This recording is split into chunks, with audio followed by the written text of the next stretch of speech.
What is up, guys? I hope you are all doing wonderful on this beautiful morning. Welcome back to the channel. Welcome back to another video. Your boy Thick Whips and the M4GTS. So today, you guys, we're heading over to CES Motorsport to adjust a couple of things on the car. I already adjusted the front suspension about a ½ an inch lower. I just need to adjust the back. It's a lot easier to do it with a lift. And then Turner Motorsport also sent out the skid plate for the F8X series BMWs. This is probably one of the most slept on modifications that you can do to this car, but really if you own one of these cars, it's a rather important modification to do, in my opinion. The oil coolers on the F8X platform are obviously underneath the car, and the only thing that is protecting them, not even really protecting, not doing anything, is this thin little plastic piece that is supposed to shield it. And if you were to puncture that oil cooler and lose your oil, catastrophic. There's two finishes that you can get it in. You can either get it in the silver or you can get it in the black. I went for the wrinkle black. I think that just looks the best and it's like the most OEM. But yeah, I'm excited to get rid of some of the rake on this car. It has really bad rake right now, and throw that Turner piece on. It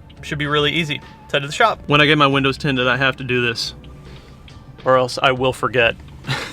I will roll down the window. Gotta leave that on for about 48 hours until everything cures. So whoever traded this into the dealership, they obviously cheaped out on tires before they traded it in, and they put on these like all seasons, these Michelin all seasons, dude, all seasons on a GTS. What? And furthermore, they're just like rubber bands. They're awful. They ride like crap. They're loud as hell. So I'm definitely going with a much meatier setup for my new wheels and tires, which actually come this week. But I'm definitely looking forward to having just a little bit more like cushion in the ride.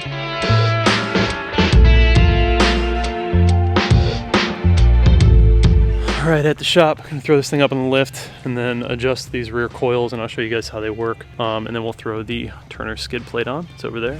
All right, so we're looking at the suspension right here, and we just took it out, but there's a little plastic piece that goes in between the actual coil top of it and then this little point right here. If you want to go any further, you actually have to remove this, and there's a little pin in it, and then you have to take this completely out to go all the way up. But with this car, obviously I haven't gotten my new wheels and tires yet, and I don't know if I need to go that low, so we're just going to go with the amount of space that we have here, which is probably like a ½ an inch in the back, which kind of makes a bigger difference once you actually see it on the ground. So that's what we're going to do for the suspension setup. And then obviously we have the skid plate. So the skid plate is obviously going to go right here. It's going to replace this plastic piece, and this is all you have to protect your oil cooler.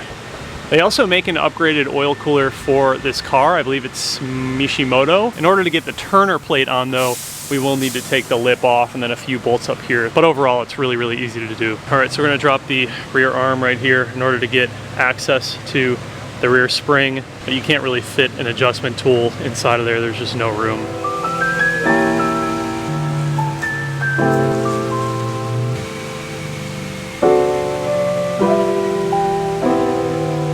Definitely a must-have for all of you F8X people. Super nice finish to it. Doesn't weigh too much, but it's definitely not light. The other cool thing about it is it has this rubber piece right here that sits on the oil cooler, so it's not just like metal directly onto the oil cooler. Really nice piece. I'll have this link down below for you guys if you're interested in buying one for your F80 or F82 or F87. All right, so we have everything out. We're actually going to remove the pin right now, which is right here. You can see it. We're just going to go ahead and remove that now. In the event that we want to adjust it further down later, we won't have to take all that off to do it over again. All right, so I'm going to show you guys what we did. We got the right side done here. He's working on the left side right now. You look up there, we actually took the factory little plastic piece that goes on top, and we put that right on top of it, and then we actually removed the set screw that was in that collar and put in a adjustable screw, so now we can actually adjust it when we need to. We just dropped it a ½ an inch, and I think that's going to be plenty, but we'll make the final call once I actually put on the new wheels and tires.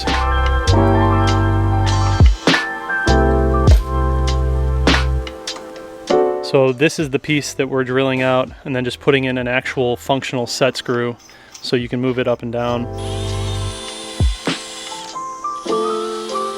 All right, time to work on the skid plate. We're actually just gonna move the lip all the way up, or the splitter portion all the way up, and I think that'll give us enough space to get at these little 8 mils. So it's really just 8 mils all the way around, and I think there's a couple of bolts right over here, and then that'll reveal the whole thing. We'll take this off. So on the GTS, it's a little bit different because you have this frame mount piece, this bracket that actually holds the splitter. That's what makes it so functional and make sure it doesn't fly off when you're going 150 miles an hour. Yeah, so we just have to cut your aluminum shield. Yeah, so we just trim around it so this fits around it. But you can see the factory one is actually trimmed right there already. Which is interesting because it's only on the GTS. Yep.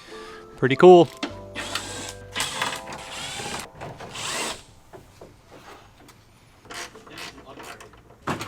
There you go. Nice. Another GTS mock-up. But so this is what we were talking about with cutting some things. So these obviously have to go all the way up to here, and then you have that frame bracket right here. So this little corner, we have to chop that off in order to slide that all the way up. But we actually have to cut like that, don't we? So we chop all that, only for the GTS people. I ordered this. Can't wait to get it. Good. Yeah, I was gonna pull the IS. I was just gonna put them on the dyno and have them sit. So after we cut this out, we're actually gonna drill a hole and use a nut and bolt right here so it's not just open like that without anything securing it on the back end.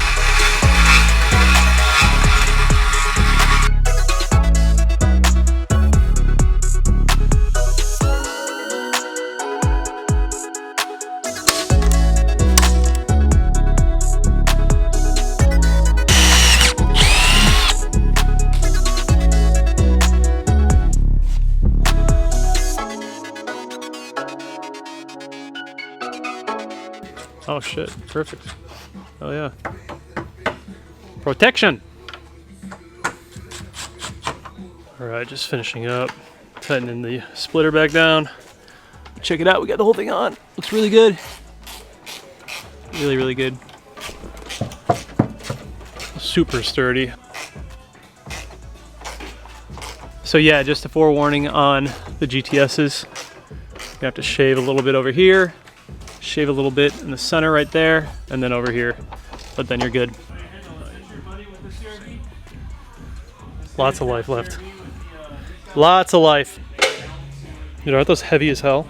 All right, successful day. Throw the wheels on, get this thing back in the ground, roll it out. If you guys need anything done, make sure you hit up CES Motorsport for tuning, dyno performance, all your BMW and Supra needs. That's actually the new pure transmission that you got for this. Built trans, can be sick. But yeah, hit them up if you guys need anything done. We're gonna take the thing out and see what it looks like. I'm about to go wash this thing, but let's take a look and see what the drop looks like. This car is so crazy. All right. It's really good. If you look at like tire to fender well gap, it's perfectly even on both sides. This car naturally has a little bit of rake to it, but yeah, it looks really good. So I'm not gonna mess with it anymore right now. I'm gonna wait till we get the new wheels and tires on to kind of see where it sits then. And then we will make the final adjustments to tune it in. But this looks really freaking good, man. Really good. It is about to rain, so I'm gonna go wash this thing really quick. But I wanna thank you guys for watching the video and for all the support. Really, really looking forward to diving into more M4 GTS content. If you guys are interested in buying the Turner skid plate, I will have it linked down below. But that's gonna wrap this one up, you guys. Thanks so much for watching. Love you all. See you in the next one. Peace.